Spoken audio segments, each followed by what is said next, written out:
പുഷ്പ 2 എന്ന് പറഞ്ഞാൽ നമ്മള് എല്ലാവരും നല്ല പ്രതീക്ഷയോടെ കാത്തിരിക്കുന്ന ഒരു ഇതാണ്. അല്ലു അർജുൻ്റെ നല്ലൊരു മികച്ചൊരു എൻട്രിയാണ് പ്രതീക്ഷിക്കുന്നത്. പിന്നെ ഫഹദ് ഫാസിലി ഒരു മലയാള നടനാണെങ്കിലും തെലുങ്കിപ്പോയി അഭിനയിക്കണമെങ്കിൽ ഒരു നല്ലൊരു കഴിവാണ് പുള്ളിയുടെ. പിന്നെ എടുത്തു പറയാനുള്ള നമ്മുടെ ഈ വിജയ്, സൂര്യ എന്നിവരെ അവരുടെ പടമൊക്കെ ഇടയ്ക്ക് ഇറങ്ങി പൊട്ടി നാശമായി. ആ സമയത്ത് അല്ലു അർജുൻ എന്നുള്ളൊരു തെലുങ്ക് നടന്ന് കയറി വരാൻ പറ്റിയ നല്ലൊരു ചാൻസാണ്. ഞാൻ പുഷ്പ 2 ട്രെയിലർ കണ്ടു, അടിപൊളിയാണ്. അപ്പോൾ എല്ലാവരും ഒന്ന് കാണുക. വണ്ണിനെക്കാട്ടും അടിപൊളിയാണെന്ന് തോന്നുന്നു. പിന്നെ പുഷ്പയുടെ പല പടങ്ങളും കാണുമ്പോൾ അത് എനിക്കിഷ്ടപ്പെടാറുണ്ട്. അവൻ്റെ ആക്ടിങ്ങും അവൻ്റെ അഭിനയവും അവൻ്റെ ഡാൻസും എല്ലാം ഇഷ്ടപ്പെട്ട പടമാണ് പുഷ്പ 1. അപ്പോൾ 2 ട്രെയിലർ ഇറങ്ങാൻ വേണ്ടി കുറേ കാലം കാത്തിരുന്നു. നിങ്ങളും പ്രതീക്ഷിച്ചാണ് ഇരിക്കണം. അപ്പോൾ നിങ്ങളെല്ലാവരും കാണുക. പുഷ്പ 2 എന്ന് പറഞ്ഞാൽ മേക്ക് ഓവർ ഒരു രക്ഷയില്ല.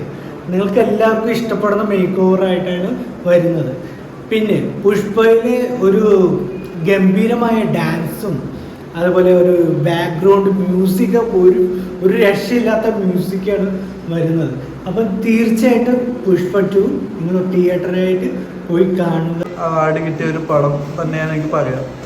ഫസ്റ്റ് ഭാഗം കണ്ടപ്പോൾ തന്നെ ഒരു നല്ലൊരു എക്സ്പ്രഷൻ, അല്ലു അർജുൻ്റെ ഒരു നല്ലൊരു ആറ്റിറ്റ്യൂഡ്, അദ്ദേഹം കാണിക്കുന്ന ഒരു ആക്ഷൻ, അതൊരു പ്രത്യേക ടൈപ്പ് ആക്ഷനാണ്. ഈ അടുത്തിറങ്ങിയ അന്യഭാഷ ചിത്രങ്ങളൊക്കെ പരാജയമായിട്ടുണ്ട്. ഇത് ബോക്സ് ഓഫീസിൽ കളക്ഷൻ ഉണ്ടാകും. അല്ലു അർജുൻ്റെ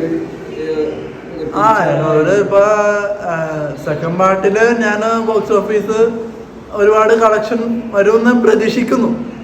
കാരണം ബാഹുബലിയും KGF 2 പോലെ തന്നെ ഒരു ഇത്തിരി ബിഗ് ബഡ്ജറ്റ് മൂവി നമുക്ക് എടുത്ത് പറയാം. കാരണം ഫസ്റ്റ് പുഷ്പ 1 ഇറങ്ങിയപ്പോൾ തന്നെ ഒരു 140 ഓളം കളക്ഷൻസ് കിട്ടിയ ഒരു പടമാണ്. പുഷ്പ 1 അത്ര നല്ലൊരു അടിപൊളി ഫിലിം തന്നെയൊക്കെയാണ്. പക്ഷെ അതിനെക്കാട്ടും മികച്ചതായിരിക്കും പുഷ്പ 2. കാരണം എന്ന് വെച്ചാൽ ഫഹദ് ഫാസിൽ എന്നൊക്കെ പറയണമെന്ന് വെച്ചാൽ അവൻ പുഷ്പ 1 അത്ര മികച്ച ഒരു ആറ്റിറ്റ്യൂഡും അതുമാത്രം അഭിനയവും അടിപൊളിയായിരുന്നു. അതുപോലെ തന്നെ ഇപ്പോൾ പുഷ്പ 2 അവന് ഇതിനെക്കാട്ടും നല്ലൊരു മികച്ചൊരു ആളാവും തോന്നുന്നു. അതുപോലെ നമ്മുടെ പുഷ്പ എന്ന് പറയുന്നത് വെച്ചാൽ അവൻ്റെ ഒരു ആറ്റിറ്റ്യൂഡ് അത്ര നല്ല ഒരു ആറ്റിറ്റ്യൂഡ്, ഡാൻസ് ആയാലും എന്ത് പ്രൊഫഷ ആയാലും അത് അടിപൊളിയായിട്ടാണ് അവൻ ചെയ്യുന്നത്. പിന്നെ നമ്മുടെ പറഞ്ഞ കോടിക്കണക്കിനും നല്ലൊരു ഫാൻസാണ് അവനുള്ളത്.